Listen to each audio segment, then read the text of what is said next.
അപ്പോൾ ഇന്നത്തെ യാത്ര നമ്മുടെ പറശ്ശിനിക്കടവിൻ്റെ അടുത്തുള്ള സ്നേക്ക് പാർക്കിലേക്കാണ്. അപ്പോൾ അവിടെ ഇപ്പോൾ വർക്കിംഗ് നടന്നുകൊണ്ടിരിക്കുകയാണ്. അതായത് കുറച്ച് മോഡിഫിക്കേഷനും കാര്യങ്ങളും മെയിൻ്റെനൻസും കാര്യങ്ങളൊക്കെ നടന്നുകൊണ്ടിരിക്കുകയാണ്. അപ്പോൾ ഉള്ള കാര്യങ്ങൾ ജസ്റ്റ് ഒന്ന് വീഡിയോ ഷൂട്ട് ചെയ്തു. കയറുമ്പോൾ തന്നെ നമുക്ക് മീനിൻ്റെ കുറേ വെറൈറ്റീസ് കാണാൻ പറ്റും. എല്ലാത്തിലൊന്നും മീനുകളും കാര്യങ്ങളൊന്നും ഇല്ല. അത്യാവശ്യം കുറച്ച് മത്സ്യങ്ങളൊക്കെ ഉണ്ട്.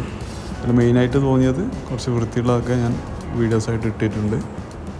അതുപോലെ തന്നെ കുറച്ച് സൈസുള്ള ഈ ഒരു ടൈപ്പ് ഓന്തിൻ്റെ കുറച്ച് സൈസുള്ള കുറച്ച് ജീവികൾ, അതുപോലെ തന്നെ കാട്ടുപൂച്ച,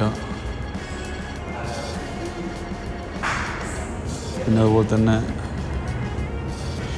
നമ്മുടെ മേരു, കല്ലിമേരു എന്നൊക്കെ പറയും. പുള്ളി ഭയങ്കര ശാന്തമാണ്. അതുപോലെ തന്നെ ഇവിടെ ആമ. മുമ്പത്തെ ആ ഒരു സെറ്റപ്പും കാര്യങ്ങളൊന്നുമില്ല. മുമ്പൊക്കെ ഞാൻ പോയിട്ടുണ്ടായിരുന്നു, പക്ഷെ ആ ഒരു നീറ്റ്നെസ്സും അതുപോലെ തന്നെ മെയിൻ്റെനൻസും ഒന്നും കാര്യങ്ങളൊന്നുമില്ല. അതുപോലെ തന്നെ ആളുകളും തീരെ കുറവായിരുന്നു. തീരെ എന്ന് വെച്ചാൽ ആളുകൾ വളരെ കുറവാണ് നമ്മൾ പോയ സമയത്ത്. മെയിനായിട്ട് ചെറുത് കുട്ടികളൊക്കെ ആയിട്ട് പോയി കഴിഞ്ഞാൽ നമുക്ക് ഏകദേശം ഒരു 2 മണിക്കൂറൊക്കെ നമുക്ക് അതിൻ്റെ ഉള്ളിൽ സ്പെൻഡ് ചെയ്യാൻ വേണ്ടി പറ്റും. അപ്പോൾ മെയിനായിട്ട് മൃഗങ്ങളെ കാണാം, വന്യജീവികളെ കാണാം. അപ്പോൾ എല്ലാം ഒഴിഞ്ഞൊരവസ്ഥയായിരുന്നു ഉണ്ടായിരുന്നത്.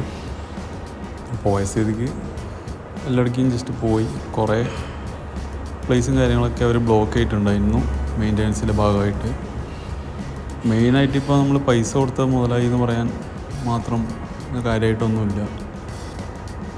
പിന്നെ മുതലുണ്ടായിരുന്നു, ചീങ്കണ്ണി, അതായിരുന്നു മെയിനായിട്ട് കാണാനുള്ളത്. അത് ഏകദേശം ഒരു 10-20 ചീങ്കണ്ണി നല്ല വലിയ സൈസുള്ളത് ഉണ്ടായിരുന്നു.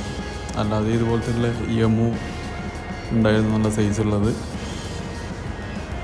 അപ്പോൾ ഈ മെയിൻ്റെനൻസ് കഴിഞ്ഞ ശേഷം ചിലപ്പോൾ കുറച്ചും കൂടി മൃഗങ്ങളും കാര്യങ്ങളൊക്കെ ഉണ്ടാവും. പറയത്തൊക്കെ ആയിട്ട് വേറെ മൃഗങ്ങളും കാര്യങ്ങളൊന്നുമില്ല. നമ്മൾ എടുക്കുന്ന പൈസക്ക് ഇപ്പം മുതലല്ല.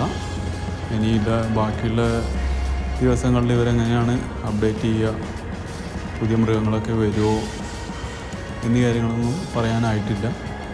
അപ്പോൾ അടുത്ത പ്രാവശ്യം അഥവാ പോകുന്നുണ്ടെങ്കിൽ നമുക്ക് നോക്കി നോക്കാം. ആരും ഉണ്ടായിരുന്നില്ല, ഏകദേശം 2 ഫാമിലി മാത്രമാണ് ഉണ്ടായിരുന്നത്. അപ്പോൾ മെയിനായിട്ട് ഇപ്പോൾ അവിടെ ഉള്ളത് സ്നേക്സ്, അതായത് കുറേ പാമ്പുകളുടെ വെറൈറ്റീസ് ഇഷ്ടം പോലെ ഉണ്ട്. പിന്നെ നേരത്തെ പറഞ്ഞ പോലെ തന്നെ മുതല ഉണ്ടായിരുന്നു. അപ്പോൾ നമ്മളെ ഈ ലൊക്കേഷൻ നിങ്ങൾക്ക് എല്ലാവർക്കും അറിയായിരിക്കും. നമ്മളെ പറശ്ശിനിക്കടവ് പോകുന്ന വഴിക്ക് ഹൈവേയിൽ നിന്നും ഏകദേശം ഒരു 1.5 കിലോമീറ്റർ ഉള്ളിലായിട്ടാണ് ഇതിൻ്റെ ലൊക്കേഷൻ വരുന്നത്. അപ്പോൾ നിങ്ങൾക്ക് പോകാൻ താല്പര്യമുണ്ടെങ്കിൽ പോവാം. അപ്പോൾ എന്തായാലും ഞാനിപ്പോൾ ഈ ഇട്ടിരിക്കുന്ന ആ ഡേറ്റിൻ്റെ ഏകദേശം ഒരു 2 മാസം കഴിഞ്ഞിട്ട് പോയാൽ മതിയാവും. അതിൻ്റെ കൂടുതൽ അപ്ഡേറ്റ്സ് അറിയണമെന്നുണ്ടെങ്കിൽ നിങ്ങൾക്ക് അവരെ സൈറ്റിൽ നോക്കിക്കഴിഞ്ഞാൽ, അല്ലെങ്കിൽ അവർ റിവ്യൂസിലൊക്കെ നോക്കിക്കഴിഞ്ഞാൽ മനസ്സിലാവും. അപ്പോൾ നമ്മൾ പോകുന്നതിന് മുമ്പേ, അതായത് പറശ്ശിനിക്കടവിലോട്ട് പോകുന്നതിന് മുമ്പേ ആയിട്ട് കയറിയതാണ്. ജസ്റ്റ് ഒരു 20 മിനിറ്റ് മാത്രമാണ് നമ്മളിവിടെ സ്പെൻഡ് ചെയ്തിട്ടുണ്ടായിരുന്നത്. കാര്യമായിട്ടൊന്നും ഇല്ലാത്തതുകൊണ്ട് തന്നെ നമ്മൾ പെട്ടെന്ന് തിരിച്ചു പോവുകയാണ് ഉണ്ടായത്.